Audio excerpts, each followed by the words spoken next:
लखनऊ में नाका इलाके में एक होटल में हुए हत्याकांड में अब पुलिस की जांच में कई अहम तथ्य सामने आए हैं। पुलिस को एक वीडियो असद के मोबाइल से मिला है। असद से पूछताछ उसी वीडियो के आधार पर की गई है। उस वीडियो में असद का कहना है कि उसे उसके बस्ती वाले परेशान कर रहे थे, उसके प्लॉट पर कब्जा करने की कोशिश की जा रही थी, जबकि उसके रजिस्ट्री के दस्तावेज उसके पास मौजूद थे। परिवार बेघर हो गया था, फुटपाथ पर सोना पड़ रहा था। 30 तारीख को लखनऊ में नाका के शरणजीत होटल में पहुंचे थे। सामने 109 नंबर वो कमरा है जहां पर पूरा परिवार रुका हुआ था। परिवार में 4 बच्चियां थी, असद था, उसके माँ बाप थे।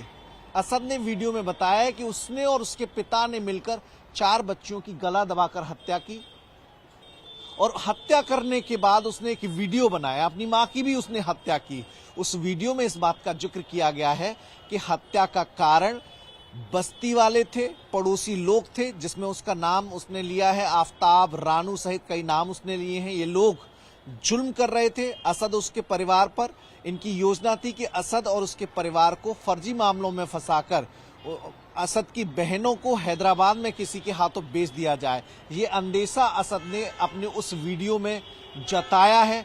असद ने एक बात महत्वपूर्ण कही है। उसने कहा है कि वो मतांतरण करना चाहता था, धर्मांतरण करना चाहता था, अपने घर में मंदिर बनाना चाहता था और शायद यही वजह है कि उसके पड़ोसी लोग उसका विरोध कर रहे थे, जिसके चलते उसे झूठे मुकदमों में फंसाए जाने की तैयारी थी।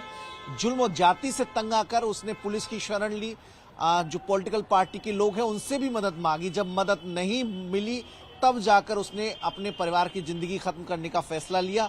उसने कहा कि अगर वो और उसके पिता जेल चले गए तो उसकी बहनों को हैदराबाद में किसी को बेच दिया जाएगा, क्योंकि जो आरोपी लोग हैं वो इसी धंधे से जुड़े हुए हैं। उसने मुख्यमंत्री योगी आदित्यनाथ, प्रधानमंत्री नरेंद्र मोदी की तारीफ करते हुए ऐसे लोगों के खिलाफ जो कार्रवाई की जा रही है उसकी प्रशंसा की है। उसने कहा है कि मेरी बहनों को इंसाफ दिलाया जाए। वीडियो में उसने बताया कि उसने गला दबाकर अपनी बहनों की हत्या की, अपने परिवार की हत्या की। पिता उसके फरार हो गए हैं, पुलिस को उसने सूचना दी है। उसका ये कहना है कि बहनों को इंसाफ दिलाते हुए उसके प्लॉट से कब्जा मुक्त कराया जाए और वहां पर मंदिर बनाया जाए और जो आरोपी लोग हैं उन्हें छोड़ा न जाए। असद पुलिस की गिरफ्त में है, पुलिस ने उसे गिरफ्तार कर लिया है, उसे कोर्ट में पेश किया जाएगा। उससे सिलसिलेवार तरीके से पूछताछ की गई है। कई अहम तथ्य इस जांच के दौरान सामने आए हैं और वो कमरा जिसमें असद उसको पूरा परिवार 30 को ठहरा हुआ था, उसने होटल के बारे में भी बात की है कि होटल वाले की कोई गलती नहीं है, मैं ये जो कदम उठा रहा हूं वो स्वेच्छा से उठा रहा हूं। और उसने इस बात का भी अंदेशा जाहिर किया है कि जब तक ये वीडियो पुलिस को मिलेगा तब तक हो सकता है वो भी इस दुनिया में न हो। लेकिन असद ने खुद ही पुलिस को सूचना दी और तो पुलिस ने उसे बिठाकर पहले गिरफ्तार किया और अब उससे पूछताछ की जा रही है।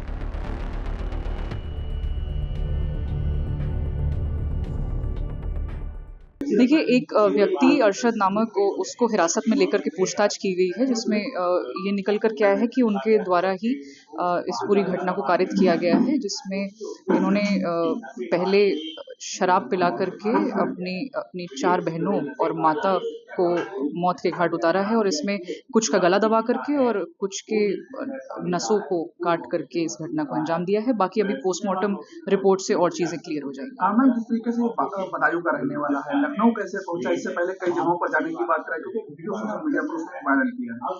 जी, जो वीडियो वायरल हुआ है उसकी भी जांच की जा रही है और जो प्रारंभिक पूछताछ इनसे की गई थी अरशद से, उसमें ये निकल करके आया है कि इनके द्वारा 18 दिसंबर को आगरा से निकल करके पहले अजमेर जाना बताया जा रहा है और फिर ये लखनऊ 30 तारीख को आते हैं और फिर कल रात को इन्होंने इस घटना को अंजाम दिया है। इसमें मैम पिता का क्या रोल इसमें अभी तक सामने आ पाया? अरशद के अनुसार पिता ने इनकी मदद की है, लेकिन स्पष्ट रूप से किस तरीके से उनका योगदान इसमें रहा होगा उसकी वो जांच का विषय है।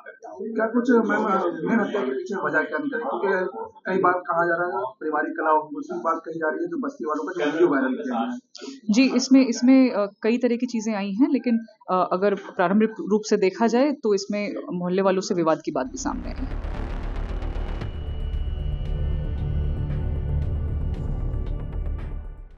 देखिए, थाना नाका में सूचना मिली कि होटल के एक कमरे में 5 लोग की डेड बॉडी है और तत्काल थाना स्थानीय जो है पहुंचकर उनको कब्जे में लेकर पोस्टमार्टम और पंचायतनामा की कार्रवाई कराई गई है।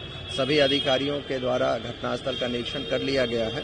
वैज्ञानिक साक्ष्यों के इकट्ठा करने के लिए फील्ड यूनिट को बुला लिया गया है, जो वहां से सभी साक्ष्यों का इकट्ठा कर रहे हैं और आसपास होटल वालों से और छानबीन पूछताछ चल रही है। जैसे ही जो तथ्य प्रकाश में आएंगे वो आपको बता दिया जाएगा और अग्रिम कार्रवाई, विधिक कार्रवाई जो है थाने के द्वारा की जाएगी।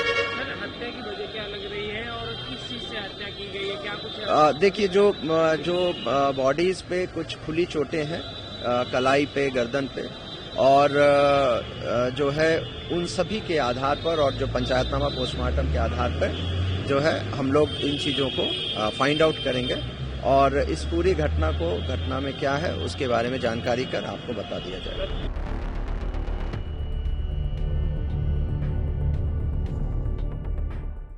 शर्मा अध्यक्ष हूँ होटल रेस्टोरेंट। सर अपना परिचय बताएं। मैं सुरेंद्र शर्मा हूँ, अध्यक्ष होटल रेस्टोरेंट एसोसिएशन का। आपके ठीक सामने सरबजीत होटल है जिसमें 5 जो बॉडी मिली है, जो हत्या का मामला है, कैसे देख रहे हैं और क्या कुछ रहा है? अभी तक जो बात यहाँ पे सुनने को मिली है, जो जानकारी यही आई है कि ये पारिवारिक कलह के आपस में चलते ये हुआ है। ये सब एक है परिवार के लोग थे। परिवार का मुखिया जो है वो फरार है। एक लड़का, उसने पुलिस को स्वयं इन्फॉर्मेशन दी है और उसने भी बताया कि मेरे पिता जो है कहीं सुसाइड करने गए। तो अभी तक कितने बजे पुलिस आई थी, क्या कुछ रहा? कि पुलिस जैसे ही उसने इन्फॉर्म किया तुरंत आ गई। तो जैसे वो पुलिस को स्वयं बताया उसने, क्या तुरंत। हाँ, वो तो लड़का तो स्वयं पुलिस के पास गया। वो व्यक्ति जो मेन इनका मुखिया है, जिसने बताया कि वो सुसाइड करने गए, उनके बारे में भी कोई जानकारी नहीं, वो कहाँ निकल गए। अभी हत्या का वजह क्या कुछ? पारिवारिक कलह ही है ये।